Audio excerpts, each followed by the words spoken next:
ভারত ফেরত না দিলেও শেখ হাসিনার বিচার চলবে জানালেন ক্যাডম্যান। নতুন মামলায় গ্রেপ্তার দেখানো হলো আনিসুল সহ 9 জনকে। শিক্ষা, প্রযুক্তি ও অর্থনৈতিকভাবে পার্বত্য অঞ্চলকে এগিয়ে নেওয়ার আহ্বান প্রধান উপদেষ্টা। প্রযুক্তির সর্বোচ্চ ব্যবহারের তাগিদ। সার্বভৌমত্বের প্রশ্নে কোনো ছাড় দেবে না বিএনপি। জাতীয় স্বার্থে সবাইকে ঐক্যবদ্ধ থাকার আহ্বান জামায়াতের। এবং বায়ু দূষণের যন্ত্রণা পিছু ছাড়ছে না ঢাকাবাসীকে। হুমকিতে জনস্বাস্থ্য, মাস্ক ছাড়া বাইরে বের না হওয়ার পরামর্শ চিকিৎসকদের।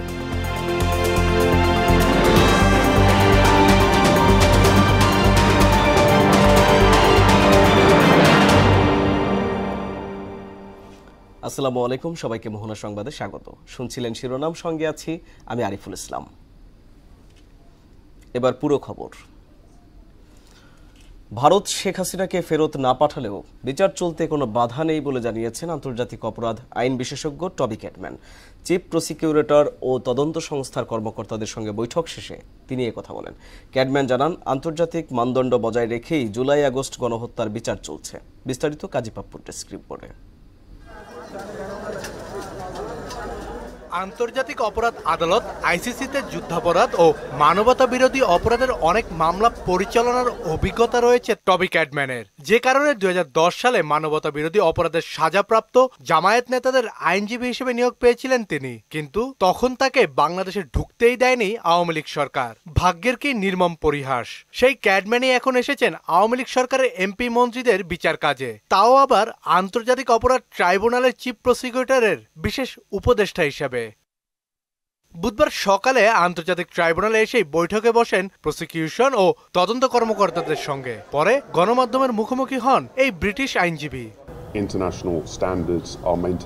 জুলাই আগস্ট গণহত্যার বিচার আন্তর্জাতিক মান মেনে করা হচ্ছে। ট্রাইব্যুনালের 2-1টি ধারা আলোচনার মাধ্যমে সংশোধন করা যেতে পারে।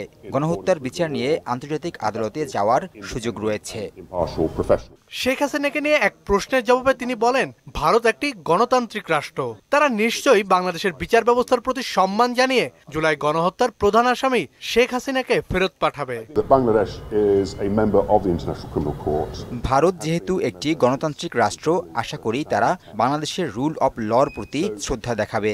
বাংলাদেশ থেকে যদি শেখ হাসিনাকে আনুষ্ঠানিকভাবে ফেরত চাওয়া হয়, সেটির প্রতি শ্রদ্ধা জানিয়ে ভারত শেখ হাসিনাকে ফেরত পাঠাবে।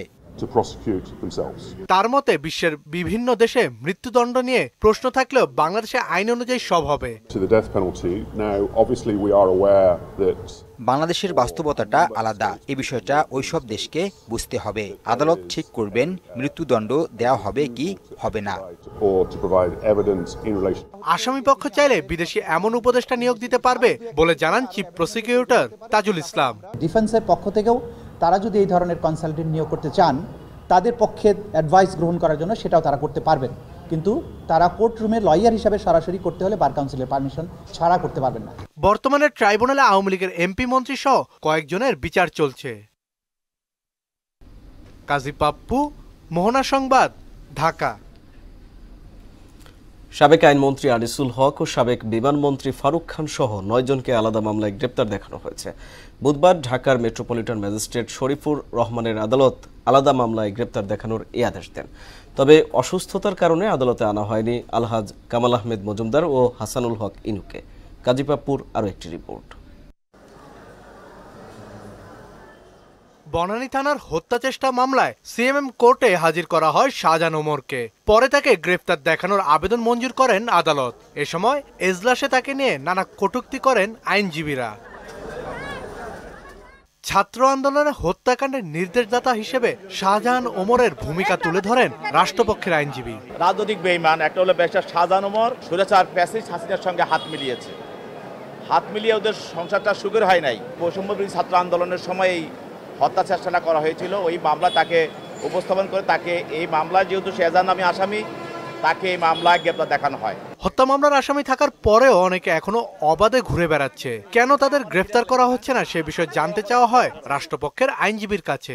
ডিজিটালকে ব্যবহার করে অনেক অপকর্ম করছে, সিদ্ধান্ত কর্মকর্তা কাছে এগুলি স্পষ্ট হচ্ছে এবং এই রাস্তা ধরেই তদন্ত কর্মকর্তা অনেককে গ্রেপ্তার করছে। এ সময় ঢালাওভাবে মামলা ও গ্রেপ্তারের বিরোধিতা করেন আসামি পক্ষের আইনজীবী। অনেক ইনোসেন্ট ব্যক্তি যাদের কোনো অপরাধের সাথে কোনো সংশ্লিষ্টতা নেই, সেটি উদ্দেশ্যমূলকভাবে রাজনৈতিক প্রতিহিংসার বশবর্তী হয়ে কিংবা অন্য কোনো এনিমিটির কারণে তাদের নাম অন্তর্ভুক্ত করা হচ্ছে।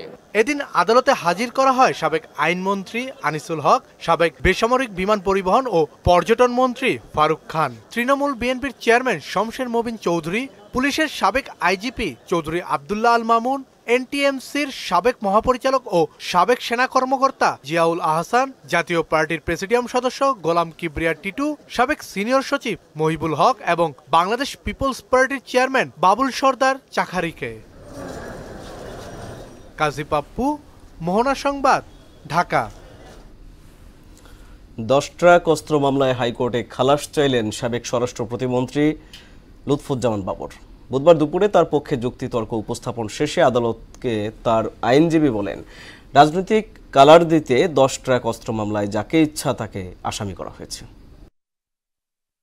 কতিপয় মানুষকে একটি ক্রিমিনাল মামলায় জড়ানোর জন্য ক্রিমিনাল জুরিসপ্রুডেন্সের 400 বছরের ইতিহাসেই চেঞ্জ করে দিতে হচ্ছে। তারা একজন ব্যক্তি সাক্ষী দিয়ে গেছেন, তার জেরা হয়ে গেছে, কয়েক বছর পরে তাকে আবার নতুন করে ডাকা হচ্ছে তার চিফ নেওয়ার জন্য। এটি ক্রিমিনাল জুরিসপ্রুডেন্সে এই ভারতীয় সাবকন্টিনেন্টে একটি এক্সাম্পলও কেউ দেখাতে পারবে না। ক্রিমিনাল লায়াবিলিটিতে সুনির্দিষ্ট অভিযোগ যদি আনয়ন করা না যায়, তাহলে কাউকে সাজা দেওয়া যায় না। শিক্ষা, প্রযুক্তি ও অর্থনৈতিকভাবে পার্বত্য অঞ্চলকে এগিয়ে নিয়ে যেতে হবে। প্রাকৃতিক সৌন্দর্য সম্পদে পরিপূর্ণ পার্বত্য জেলাগুলো বাংলাদেশের সবচেয়ে উন্নত অঞ্চল হতে পারত, কিন্তু সবচেয়ে পেছনে পড়ে আছে বলে মন্তব্য করেছেন অন্তর্বর্তী সরকারের প্রধান উপদেষ্টা ডক্টর মোহাম্মদ ইউনূস। বুধবার পার্বত্য জেলা পরিষদে প্রশিক্ষণার্থীদের সঙ্গে ভার্চুয়ালি মতবিনিময় সভায় তিনি এসব কথা বলেন। প্রধান উপদেষ্টা বলেন, পার্বত্য এলাকাগুলো দুর্গম, সেজন্য যোগাযোগ করা কঠিন, আর এ কারণেই সেখানে প্রযুক্তির প্রসার দরকার। প্রযুক্তি দিয়ে এ দূরত্ব জয় করা সম্ভব। চমৎকার একটা এলাকা চমৎকার শুধু দৃশ্যের জন্য না, সৌন্দর্যের জন্য না, সৌন্দর্যের জন্য এটা বাংলাদেশে সবচেয়ে বড় সুন্দর এলাকা। কাজে এখানে যারা থাকে তারাও সৌভাগ্যবান যে এরকম প্রাকৃতিক সৌন্দর্যের মধ্যে তারা থাকতে পারে, এবং এত রকমের ক্ষুদ্র নৃগোষ্ঠী এখানে আছে, সবাই মিলেমিশে আছে। স্বাধীনতা সার্বভৌমত্বের প্রশ্নে অন্য কোনো দেশের ষড়যন্ত্র মেনে নেবে না বাংলাদেশ। তরুণ সমাজ সর্বশক্তি দিয়ে দেশকে রক্ষা করবে বলে জানিয়েছেন বিএনপি নেতারা। দলের সিনিয়র যুগ্ম মহাসচিব রুহুল কবির রিজভী বলেন, বাঙালি কখনো পরাজয় মেনে নেয়নি, আগামী দিনেও নেবে না। আরেক অনুষ্ঠানে কেন্দ্রীয় নেতা জাহিদ হোসেন জানান, বাংলাদেশ প্রশ্নে দেশের মানুষ আজ ঐক্যবদ্ধ। আরও জানাচ্ছেন তানজিদ ভুইয়া। রাজধানীর নয়াপল্টনে বিএনপির কেন্দ্রীয় কার্যালয়ের সামনে থেকে শুরু হয় জাতীয়তাবাদী যুবদল, স্বেচ্ছাসেবক ও ছাত্র দলের লং মার্চ। উদ্বোধনী বক্তব্যে বিএনপির সিনিয়র যুগ্ম মহাসচিব রুহুল কবির রিজভী বলেন, দিল্লির সাম্প্রদায়িক শাসক গোষ্ঠী একজন রক্তপিপাসু লেডি ফেরাউনকে জায়গা দিয়েছে। আজকে দিল্লির যারা সাম্প্রদায়িক শাসক গোষ্ঠী, তারা জেনে রেখো, তোমরা একজন ভয়ঙ্কর রক্তপিপাসু এক নারী, এক লেডি ফেরাউন, সেই লেডি ফেরাউনকে টিকানোর জন্য তোমরা 16 বছর তাকে সমর্থন দিয়েছো। তরুণ সমাজ সর্বশক্তি দিয়ে দেশকে রক্ষা করবে বলে এ সময় হুঁশিয়ারি উচ্চারণ করেন রুহুল কবির রিজভী। আমরা রক্ত দিয়ে যে স্বাধীনতা কিনেছি, ওই স্বাধীনতা আবার বিক্রি করে দেব। আমরা পিন্ডির কাছ থেকে স্বাধীনতা ছিনিয়ে এনেছি, এটা দিল্লির কাছে আমরা আত্মসমর্পণ করব। এই রক্ত আমাদের মাঝে নেই। বন্ধুরা, আজকে যারা এখানে অঙ্গীকার বক্তব্য রেখেছে, তাদেরকে আবার বলা হয়েছে একজন বর্তমান যুদ্ধের সেক্টর কমান্ডার। এদিকে জাতীয় প্রেস ক্লাবের সামনে জাতীয় গণতান্ত্রিক পার্টির বিক্ষোভ সমাবেশে বক্তব্য রাখেন বিএনপির স্থায়ী কমিটির সদস্য এজেডএম জাহিদ হোসেন। জানান, অভ্যন্তরীণ বিষয়ে অন্য কোনো দেশের হস্তক্ষেপ মানবে না বাংলাদেশ। বর্ডারের ওপার থেকে অনেক মিডিয়া, অনেক সোশ্যাল মিডিয়া, অনেক ভুয়া খবর দিয়ে বাংলাদেশের মানুষকে বিভ্রান্ত করার চেষ্টা করছে। আজকে তাদেরকে জিজ্ঞেস করা উচিত, আগরতলাতে আমাদের সহকারী হাই কমিশনে যে আক্রমণ হলো, এটি ভিয়েনা কনভেনশনে কোথায় লেখা আছে? দায়িত্ব তো ভারত সরকারের ছিল।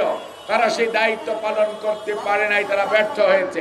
ধর্মনিরপেক্ষতায় ভারত কতটুকু বিশ্বাস করে সন্দেহ প্রকাশ করে জাহিদ হোসেন জানান, স্বাধীনতা ও সার্বভৌমত্বের প্রশ্নে দেশের সব মানুষ আজ ঐক্যবদ্ধ।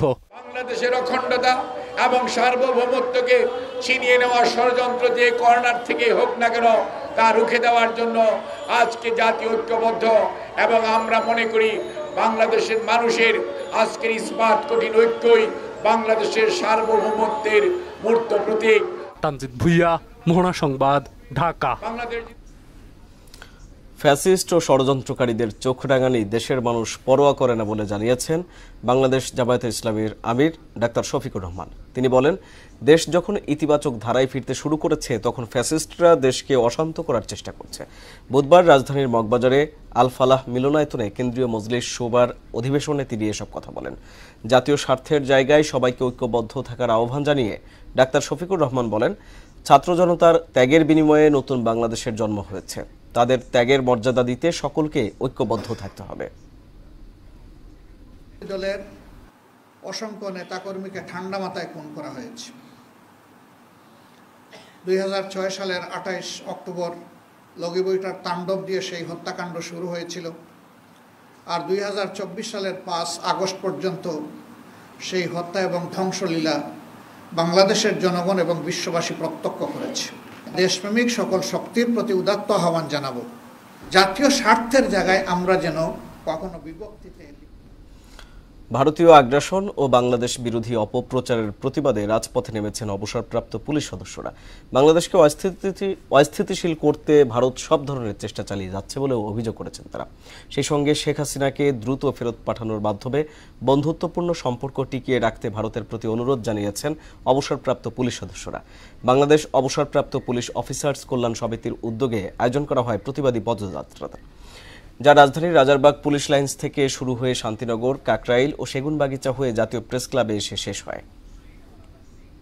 আমাদের বন্ধুত্বসুলভ আচরণ থাকবে, তারা প্রতিবেশী দেশ হিসাবে তাদের এই বিমাতাসুলভ আচরণ বন্ধ করবে, এই দেশকে তাদের আমাদের মতোই চলতে দিবে এবং আমাদেরকে সাম্প্রদায়িক দেশ হিসেবে একটি তকমা লাগাতে চায়। আমরা সেই সুযোগ কোনোভাবেই আমরা কাউকে দেব না। কোনোভাবে বাংলাদেশকে বিদেশের হাতে তুলে দেব না। সকল বিদেশি দেশি ষড়যন্ত্র রুখে দিতে হবে। নিত্যপণ্যের দাম নিয়ন্ত্রণে সরকারের নেওয়া পদক্ষেপের প্রভাব পড়তে শুরু করেছে, তবে আলুর দাম কমানো চ্যালেঞ্জিং হচ্ছে বলে জানিয়েছেন অর্থ উপদেষ্টা সালেহ উদ্দিন আহমেদ। সরকারি ক্রয় সংক্রান্ত উপদেষ্টা কমিটির সভা শেষে অর্থ উপদেষ্টা আরও জানান, নবম-দশম শ্রেণীর পাঠ্য বই মুদ্রণের অনুমোদন দেওয়া হয়েছে, তবে জানুয়ারির মধ্যে সব শ্রেণীর বই পাওয়া যাবে না। আরও জানাচ্ছেন নাসির উদ্দিন। সপ্তাহের শুরুতে বাজার থেকে হঠাৎ উধাও হয়ে যায় বোতলজাত সয়াবিন তেল। লিটারে 8 টাকা বাড়ানোর সরকারি সিদ্ধান্তের পর এখন পরিস্থিতি স্বাভাবিক। এর মধ্যেই সয়াবিন ও পাম তেল কিনছে সরকার। এ দুটি পণ্য ছাড়াও সার, মসুর ডাল এবং এলএনজি আমদানির সিদ্ধান্ত হয় ক্রয় সংক্রান্ত উপদেষ্টা কমিটির সভায়। বৈঠক শেষে এ বিষয়ে সাংবাদিকদের প্রশ্নে অর্থ উপদেষ্টা সালেহ উদ্দিন আহমেদ জানান, বাজারে সরকারি পদক্ষেপের প্রভাব পড়তে শুরু করেছে। একসঙ্গেই সব পণ্যের দাম কমে না, যদিও নিজেই স্বীকার করেন আলুর দাম কমানো চ্যালেঞ্জিং হচ্ছে। প্রত্যেকটাতে কমতে হবে, ওই রকম যদি অ্যাটিটিউড নেন তবে কিন্তু ডিফিকাল্ট। বাজার এমন একটা জিনিস, একটা কমবে একটা বাড়বে, বারোটা বলবে, স্বাভাবিক অবশ্য বারোটা বলবে। আমরা চেষ্টা করছি যে আলুটা একটু চ্যালেঞ্জিং হচ্ছে আমাদের জন্য। সভায় নবম-দশম শ্রেণীর পাঠ্য বই মুদ্রণের জন্য অর্থ ছাড় করা হয়। উপদেষ্টা বলেন, ছাপানোর কাজ চলছে, তবে জানুয়ারির মধ্যেই সব বই পাওয়া যাবে না। নবম-দশম শ্রেণীর পাঠ্য জেনারেল এডুকেশন প্লাস মাদ্রাসা এডুকেশন, সেটা আমরা বলছি জানুয়ারির মধ্যে শুরু করব। চেষ্টা করবে জানুয়ারির মধ্যে হয়তো সবগুলো একসাথে আসতে পারবে না। জরুরি জিনিস কেনার ক্ষেত্রে ঘন ঘন যেভাবে ক্রয় সংক্রান্ত মিটিং হচ্ছে, তাতেই সরকারের কর্মব্যস্ততার প্রমাণ পাওয়া যায় বলেও মন্তব্য করেন অর্থ উপদেষ্টা। কর্মব্যস্ত এবং মানুষের সুবিধার জন্য আমরা। নাসির উদ্দিন, মোহনা সংবাদ, ঢাকা। বিদ্যুৎ খাতে চুক্তি বাতিলের কথা বলাটা সহজ হলেও তা থেকে বের হয়ে আসাটা অনেক ব্যয়বহুল বলে জানিয়েছেন পরিবেশ উপদেষ্টা সৈয়দা রিজওয়ানা হাসান। বুধবার রাজধানীর বিয়াম মিলনায়তনে জ্বালানি সম্মেলন সম্মেলনে তিনি একথা বলেন। এ সময় টেকসই উন্নয়নের পথে না হেঁটে উল্টো বিদ্যুৎ জ্বালানি খাতে দুর্নীতির সুযোগ করে দেওয়াই গত সরকারের মূল লক্ষ্য ছিল বলে জানান জ্বালানি উপদেষ্টা ফাউজুল কবির খান। আরও জানাচ্ছেন মেজবা রহমান। শুরু হয়েছে বাংলাদেশের জ্বালানি সমৃদ্ধ 2050 নিয়ে 3 দিনের সম্মেলন। 2023 সালে অনুষ্ঠিত প্রথম সম্মেলনের সফলতার উপর দাঁড়িয়ে নবায়নযোগ্য শক্তির পথে অগ্রযাত্রা গতিশীল করা এবং টেকসই উন্নয়নে সমন্বিত পদ্ধতির মাধ্যমে সমৃদ্ধিকে এগিয়ে নেওয়ার লক্ষ্যে বর্ধিত 23টি সংগঠনের মিলিত উদ্যোগে এবারের আয়োজন। এ সময় পরিবেশ উপদেষ্টা জানান, বিগত সরকারের আমলে যে ধরনের অসম চুক্তি হয়েছে, অস্বাভাবিক খরচ করা হয়েছে, তার দায় এই সরকারকে বহন করতে হচ্ছে। ড্যামেজ কন্ট্রোল করতে সরকারের অনেকটা সময় লেগে যাচ্ছে। যে চুক্তিগুলো হয়েছে সেই চুক্তিগুলো আপনারা জানেন যে এগুলো একটা রিভিউ প্রসেসের ভিতর দিয়ে যাচ্ছে এবং চুক্তিগুলো আসলে বেশ অসম চুক্তি। বাংলাদেশের জন্য এগুলোর সেফগার্ড আমরা তেমন রাখিনি। আর প্রকল্পগুলো যেহেতু বাস্তবায়িত হয়ে গেছে, এখন ওই প্রকল্পগুলোর ঋণের বোঝাও আমাদেরকে টানতে হচ্ছে, ওই প্রকল্পগুলোকে বসিয়ে বসিয়ে টাকা দিতে হচ্ছে, একই সাথে আবার আমাদের উপর একটা চাপ আছে ট্রানজিশনের দিকে যাওয়ার। সৈয়দা রিজওয়ানা আরও জানান, চুক্তি বাতিল অতটা সহজ নয়। নাইকো চুক্তি বাতিল করতে আন্তর্জাতিক পর্যায়ে যেতে হয়েছে, তবু অন্তর্বর্তী সরকার চ্যালেঞ্জটা নিয়েছে।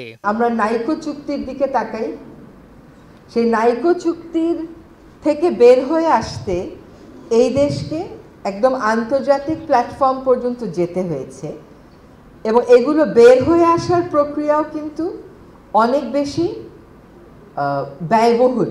সম্মেলনে জ্বালানি উপদেষ্টা মোহাম্মদ ফাউজুল করিম খান জানান, দেশে নবায়নযোগ্য জ্বালানির প্রসারে সরকার আন্তরিক। বিগত সরকারের দুর্নীতি নিয়েও কথা বলেন তিনি। Was to use the state machinery for corruption. That was the prime goal. Energy, supply of energy was not the prime thing. So that's why when this interim government came, so what we focused on is to remove those things that allowed the use of government machinery for corruption. বিদ্যুৎ খাতে একটি টেকসই ভবিষ্যৎ গঠনের লক্ষ্যে আগামী 13 December পর্যন্ত চলবে সম্মেলনটি। We are also moving away from IPP policy, replacing it with merchant power policy. Mizba Rahman, মোহনা সংবাদ, ঢাকা। সব ক্ষেত্রে প্রতিবন্ধী ব্যক্তিদের অন্তর্ভুক্তি শুধুমাত্র নীতিগত বিষয় নয়, এটি এখন মৌলিক মানবাধিকার বলে মনে করেন শ্রম ও কর্মসংস্থান উপদেষ্টা M Sakhawat Hossain.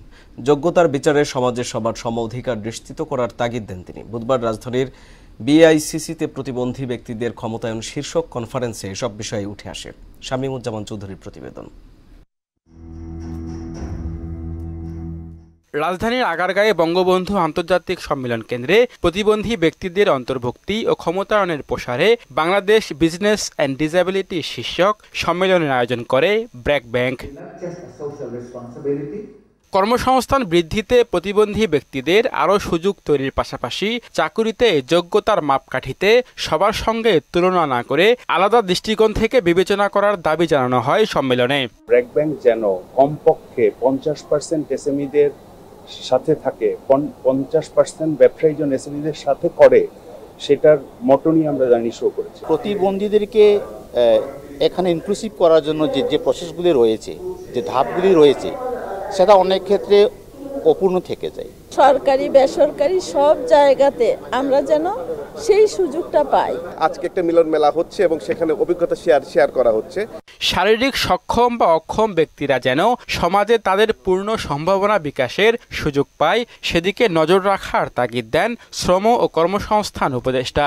Especially represented in the parliament with disability of all kinds, so that they can speak for themselves. Not that a person, every person or every member of parliament just talking about without feelings. সমাজকে নতুন রূপ দিতে সব ক্ষেত্রে ন্যায্যতা আর সম অধিকার নিশ্চিত করতে সরকার আন্তরিক বলেও জানান এম সাখাওয়াত হোসেন। শামীমুজ্জামান চৌধুরী, মোহনা সংবাদ, ঢাকা। বিশ্বের দূষিত শহরের তালিকায় আজও রাজধানী ঢাকা। নভেম্বরের চেয়েও চলতি ডিসেম্বরে ঢাকার বায়ুর অবস্থা আরও খারাপ। গত 9 দিনে একদিনও ঢাকার বায়ুর মান ভালো ছিল না। দূষিত বাতাসে স্বাস্থ্য ঝুঁকি বেড়ে যাওয়ায় বাইরে বেরুলে মাস্ক পরার পরামর্শ চিকিৎসকদের। আর বিশেষজ্ঞরা বলছেন দূষণ কমাতে প্রয়োজন দীর্ঘমেয়াদী পরিকল্পনা। আরও জানাচ্ছেন উষা ফেরদৌস। গেল নভেম্বরে একদিনও নির্মল বাতাসে নিঃশ্বাস নিতে পারেননি ঢাকার মানুষ, আর চলতি মাসের অবস্থা আরো খারাপ। নীতি নির্ধারক পর্যায়ে বা যারা আর কি অথরিটি বা আছে, তারা যদি এটা নিয়ে একটু বিশেষভাবে চিন্তা ভাবনা করে কিভাবে, তাহলে মানুষ, প্রাণী যা কিছু এবং গাছপালা যা কিছু হোক, পরিবেশটা সুন্দর থাকে, সব মিলে সার্বিক পরিস্থিতি সুন্দর হয় এবং যারা অসুস্থ, যাদের কষ্ট হচ্ছে, তারা আর কি হচ্ছে যে কিছুটা হলেও রিমুভ পাবে। বর্তমান সময়ে অবস্থা আরো খারাপ আর কি। 5 বছর ধরে দূষণের পরিমাণ বাড়ছে। এর কারণ হিসেবে গবেষকরা বলছেন অপরিকল্পিত নগরায়ন, নির্মাণ কাজের ব্যবস্থাপনা বলে কিছু নেই, দূষণ রোধে কোনো তৎপরতাও চোখে পড়ছে না। সায়েন্টিফিক কোনো ডকুমেন্টস নাই যে এইটা কিভাবে তৈরি হয়েছে। আমরা যেটা করি সেটা হচ্ছে বিভিন্ন দেশ থেকে ইনফরমেশনগুলোকে নিয়ে আমরা নকল করি, হ্যাঁ, আমরা ওইটাকে কপি পেস্ট করে আমাদের গাইডলাইন ভ্যালুগুলো বানাই। ফলে এইটা হচ্ছে একটা নেগেটিভ সিনারিও যে ওয়েস্টার্ন ওয়ার্ল্ডের কনসেপ্ট বাংলাদেশে যদি আমরা ব্যবহার করতে যাই তাহলে এখানে অনেকগুলো সমস্যা দেখা যায়। বাংলাদেশের রাজধানী ঢাকার অন্যান্য সমস্যার মধ্যে যেটি মানব স্বাস্থ্যের জন্য মহামারীর চেয়েও বেশি ক্ষতিকারক হয়ে দাঁড়িয়েছে সেটি হলো বায়ু দূষণ।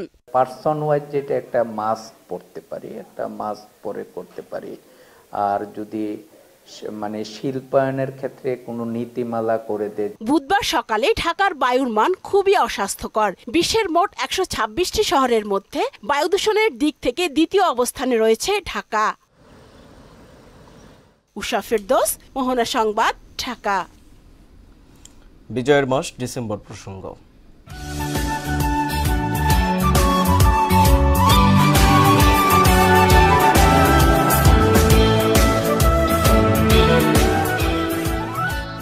একাত্তরের 12 ডিসেম্বর ভারতের কলকাতায় পালন করা হয় বাংলাদেশ দিবস।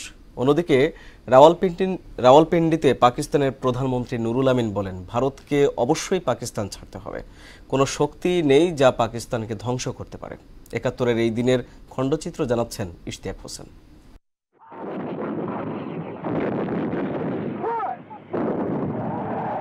12 ডিসেম্বর 1971 দিনাজপুরের খানসামায় হানাদার বাহিনীর হামলায় 15 ভারতীয় সেনা ও 7 জন মুক্তিযোদ্ধা শহীদ হন। সেখানে 19 পাকিস্তানি সেনাকে আটক করে ভারতীয় বাহিনী। এদিন দিনাজপুরের বিরলে মাগরিবের নামাজ আদায়কালে 37 জন নিরীহ বাঙালিকে ব্রাশফায়ারে হত্যা করে পাকিস্তানি বাহিনী। অন্যদিকে রাওয়ালপিন্ডিতে পাকিস্তানের প্রধানমন্ত্রী নুরুল আমিন বলেন, ভারতকে অবশ্যই পাকিস্তান ছাড়তে হবে, পূর্ব পাকিস্তানের মানুষই পাকিস্তানকে টিকিয়ে রাখবে। যে লড়াই এখন চলছে তা পাকিস্তানকে টিকিয়ে রাখার জন্যই। এদিন গাইবান্ধা ও সিলেট সহ বিভিন্ন অঞ্চলে খান সেনাদের সঙ্গে মিত্রবাহিনীর তুমুল লড়াই হয়। সিলেটে শহীদ হন 6 মুক্তিযোদ্ধা। পাক বাহিনীকে পরাস্ত করে এদিন মুক্ত হয় নরসিংদী, কক্সবাজার এবং কুমিল্লার চান্দিনা। 71-এর 12 ডিসেম্বর ঢাকা ছাড়ার সময় সুবোধ বসু নামে এক সাংবাদিক বলেন, সার্বিক প্রেক্ষাপটে পাকিস্তান বাহিনীর আত্মসমর্পণ করাই হবে বুদ্ধিমানের কাজ। ইশতিয়াক হোসেন, মোহনা সংবাদ।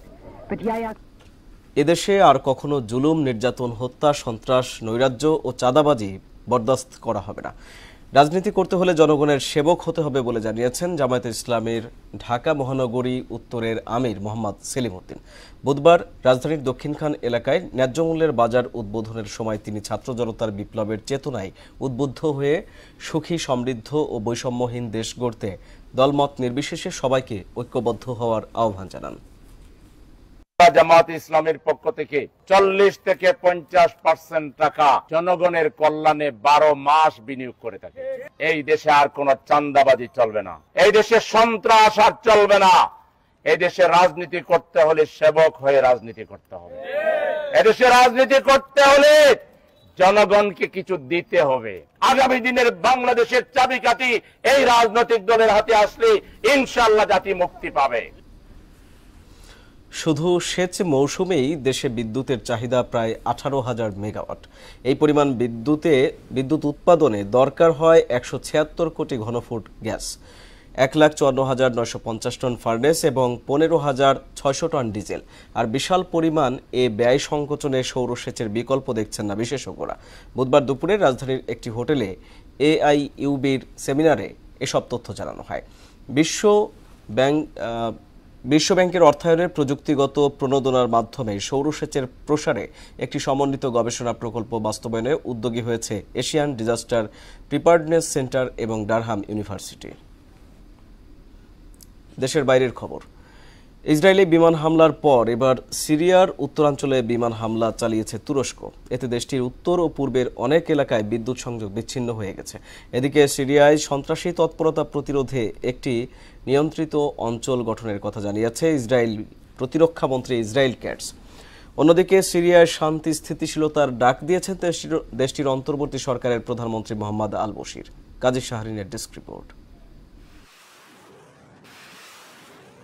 ৪৮ ঘণ্টায় ইসরায়েলি বাহিনী সিরিয়ার বিভিন্ন গুরুত্বপূর্ণ স্থাপনায় হামলা চালানোর পর এবার সিরিয়ার উত্তরাঞ্চলে বিমান হামলা চালিয়েছে তুরস্ক। সিরিয়ার মানবিজে তিশরিন বাঁধকে লক্ষ্য করে মঙ্গলবার এই হামলা চালানো হয় বলে জানিয়েছে দেশটির জ্বালানি বিভাগ। এতে উত্তর ও পূর্বের অনেক এলাকায় বিদ্যুৎ সংযোগ বিচ্ছিন্ন হয়ে যায়। এদিকে সিরিয়ার ভূখণ্ড দখলে নিয়েছে ইসরায়েলি বাহিনী। সাম্প্রতিক দিনগুলোয় বেসামরিক অঞ্চল থেকে ইসরায়েলি বাহিনী সরে গেছে, তবে মাউন্ট হারমেনের সিরীয় অংশের পরিত্যক্ত সামরিক ঘাঁটিও নিয়ন্ত্রণে নিয়েছে ইসরায়েলি বাহিনী। ইসরায়েলি প্রতিরক্ষা মন্ত্রী জানিয়েছেন, সিরিয়ার সন্ত্রাসী তৎপরতা প্রতিরোধে একটি নিয়ন্ত্রিত অঞ্চল গঠন করবে ইসরায়েল। ইতোমধ্যে ইসরায়েলি সামরিক বাহিনীকে সিরিয়ার দক্ষিণাঞ্চলে নিয়ন্ত্রিত অঞ্চল গড়ে তোলার নির্দেশ দিয়েছেন তিনি। অন্যদিকে সিরিয়ায় শান্তি স্থিতিশীলতার ডাক দিয়েছেন অন্তর্বর্তী সরকারের প্রধানমন্ত্রী মোহাম্মদ আল বশির। প্রধানমন্ত্রী হিসেবে দায়িত্ব গ্রহণের পর তার আল জাজিরাকে দেয়া প্রথম সাক্ষাৎকারে তিনি বলেন, এখন সিরিয়ার জনগণের স্থিতিশীলতা ও শান্তি উপভোগ করার সময় এসেছে। 2025 সালের 1 মার্চ পর্যন্ত অন্তর্বর্তী সরকারের প্রধানমন্ত্রীর দায়িত্বে থাকবেন বশির। কাজী শাহরিন, মোহনা সংবাদ। গাজার বুরেজ, রাফাহ, কামাল আদওয়ান সহ বিভিন্ন আশ্রয়কেন্দ্রে বিমান হামলা চালিয়ে আরও 28 ফিলিস্তিনিকে হত্যা করেছে নেতানিয়াহু সেনারা। এমনকি খাবারের সন্ধানে বাড়ি থেকে বের হওয়া মানুষকেও ড্রোন হামলার শিকার হতে হচ্ছে। 1 বছরেরও বেশি সময় ধরে ইসরায়েলি তাণ্ডবে প্রাণহানি 44,786। আহত হয়েছে লক্ষাধিক মানুষ। এছাড়া 20 লাখেরও বেশি মানুষ বাস্তুচ্যুত হয়েছে বলে জানিয়েছে জাতিসংঘ। খেলার খবর। ক্রিকেট সিরিজের তৃতীয় ও শেষ ওয়ানডেতে আজ ওয়েস্ট ইন্ডিজের মুখোমুখি হবে বাংলাদেশ। সেন্ট কিটসে ম্যাচ শুরু সন্ধ্যা 7:30টায়। টানা 2 ম্যাচ হেরে 1 ম্যাচ আগেই ওয়ানডে সিরিজ খুইয়েছে বাংলাদেশ দল। তৃতীয় ম্যাচে টাইগারদের সামনে সম্মান রক্ষার চ্যালেঞ্জ। এই ম্যাচে হারলে ওয়ানডেতে হোয়াইট ওয়াশ হবে লাল সবুজের প্রতিনিধিরা। এর আগে 2021 সালে নিউজিল্যান্ডের মাটিতে ওয়ানডেতে হোয়াইট ওয়াশ হয় বাংলাদেশ। এখন পর্যন্ত ওয়ানডে ফরম্যাটে 46 বার মুখোমুখি হয়েছে বাংলাদেশ ওয়েস্ট ইন্ডিজ। এর মধ্যে ক্যারিবীয়দের 23 জয়ের বিপরীতে বাংলাদেশ জিতেছে 21টিতে। বাকি 2টি ম্যাচ পরিত্যক্ত হয়। সিলেটে শুরু হলো NCL T20। 8 দলের অংশগ্রহণে এই টুর্নামেন্ট চলবে 24 ডিসেম্বর পর্যন্ত। সিলেট একাডেমিতে বরিশালকে 31 রানে হারিয়েছে ঢাকা মেট্রোপলিস। টস হেরে ব্যাট করতে নেমে 4 উইকেটে 192 রান করে ঢাকা মেট্রো। ইমরানুজ্জামান 53 ও নাইম শেখ করেন 65 রান। জবাবে ব্যাট করতে নেমে 8 উইকেট হারিয়ে 161 রানে থামে বরিশালের ইনিংস। একই সময়ে দিনের অন্য ম্যাচে জিসান আলমের সেঞ্চুরির পরেও ঢাকা বিভাগের কাছে 6 উইকেটে হেরে যায় সিলেট বিভাগ। টস হেরে ব্যাট করতে নেমে 4 উইকেটে সিলেট 205 রান করলেও ঢাকা করে 207 রান। সমুদ্র সৈকত কক্সবাজার এবার দেখা মিলল ICC চ্যাম্পিয়ন্স ট্রফির। বুধবার লাবণী পয়েন্টের একটি তারকামানের রেস্টুরেন্টের সাম্পানে ফটো সেশনের মাধ্যমে প্রথমবারের মতো জনসম্মুখে আনা হয় এ ট্রফি। সাগরপাড়ের ঐতিহ্যবাহী সাম্পানের ওপর চ্যাম্পিয়ন্স ট্রফি স্থাপন করে ICC প্রতিনিধি দল ছবি ও ভিডিও ধারণ করেন। এ সময় নিরাপত্তা ব্যবস্থা জোরদার করা হয়। দূর থেকে পর্যটকরা ট্রফি দেখলেও নিরাপত্তার কারণে তারা কাছে যেতে পারেননি। তবে অনেকেই দূর থেকে ট্রফির ছবি তুলতে পেরে উচ্ছ্বাস প্রকাশ করেন। আসলে গর্বের বিষয় যে আন্তর্জাতিকভাবে আরো বেশি পরিচিত ক্লাবের জন্য এটা হয়তো অনেক বড় একটা ভূমিকা পালন করবে যে কক্সবাজারের ট্রফিটা আসছে। আজকে সামনাসামনি দেখে আমি আসলে অত্যন্ত খুশি এবং গর্ববোধ করছি। কক্সবাজারের ট্রফি আসবে তো এই প্রচার প্রচারণাটা আরেকটু ভালোভাবে হওয়া উচিত ছিল বলে আমি মনে করছি। ট্রফি যে আমি সামনাসামনি দেখতে পাবো এটা আসলে কল্পনা করতে পারি নাই। শেষ করব মোহনা সংবাদ, যাবার আগে জানিয়ে দেব শিরোনামগুলো আরো একবার।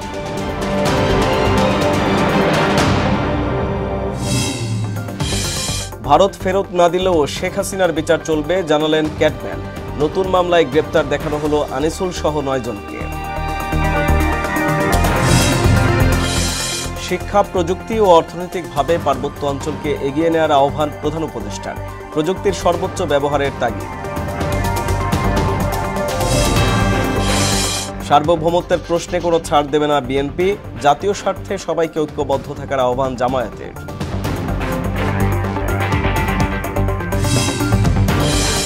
এবং বায়ু দূষণের যন্ত্রণা পিছু ছাড়ছে না ঢাকাবাসীকে, হুমকিতে জনস্বাস্থ্য, মাস্ক ছাড়া বাইরে বের না হওয়ার পরামর্শ চিকিৎসকদের।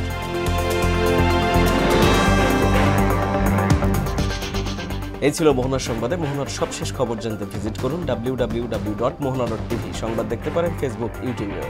এতক্ষণ সঙ্গে থাকার জন্য ধন্যবাদ।